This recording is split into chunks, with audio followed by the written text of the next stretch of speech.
Along the beach he wandered lonely, grey sea and shivering wind, his only friend and true companion, and of this he was quite sure. Chance came, he spied some Selkie seals, and deigned that he one skin would steal, that the maiden it belonged to would be his forevermore, and that he need not be lonely on this island any more. She for him there to adore. The Selkie maiden, once wild and free, who danced beneath the moonlit sea, her soul strong and relentless as the waves upon the shore. Her laughter bright, eyes full of light, but when he stole her skin that night, the sparkle in her faded, as did the joy she knew before.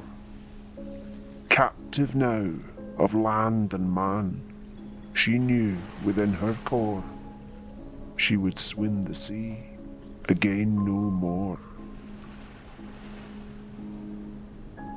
With gentle words he swore his love, stretched from here to stars above.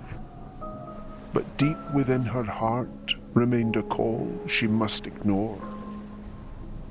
And though she smiled as wife and friend, she knew her heart could never mend, for with each passing tide there came a whisper from the shore that reminded her each day that she belonged to something more, the aching sea she loved before. Her children's eyes were ocean deep, their laughter cross the beach did sweep, and though she cherished every day, still her soul remained unsure. She longed each time the moon did rise, to wear once more her sealed disguise, and flee from this captivity, and swim down to ocean floor, and pray that no more she should stay upon this island any more, but in the ocean's whispering roar. He loved her, yes, but love is frail when built upon a stolen tale, and though she stayed, her silence spoke of things beyond his door. Her touch grew cold, her gaze fell far, as though she longed for some bright star, life she could no longer touch beneath the ocean's roar. The crashing waves and sea foam spray o'er which the gulls did soar, but that she no more could explore. One summer day their youngest child, with innocence and laughter wild, uncovered what their father hid beneath the cottage floor.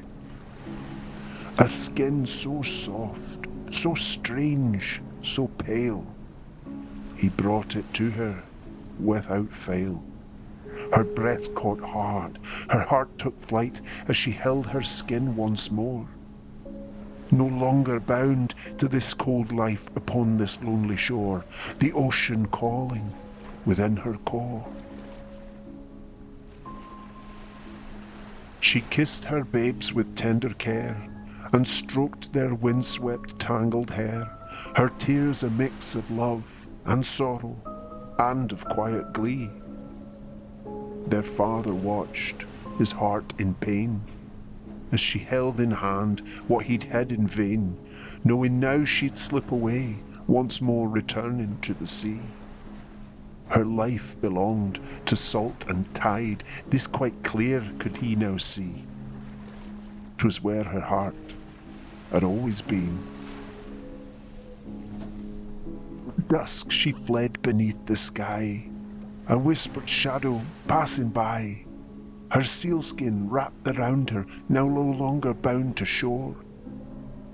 The waves embraced her cold and clear, a world she'd left but still held dear, her husband's heart now heavy with the weight she long had borne. She vanished In the depths, as into seal, she did transform, leaving him to weep and mourn. The years went by, the children grew, with ocean blood and eyes deep blue. And though their mother'd vanished, they still heard her in the wind. Her voice in every storm would sing, a distant haunting echoing. And their father sat upon the shore as his hair grew grey and thinned. For though he loved her still, he knew that he had awful sinned in ever taking her seal skin. And sometimes in the dead of night, the husband thought he'd caught the sight of seely eyes a-watching from the waves while on the shore. He'd wonder if she'd truly gone, or from beneath the waves looked on, a shadow on the moonlit sea, a lover from before. But no matter what the ocean held, nor the tears he did outpour, he would see her face again no more.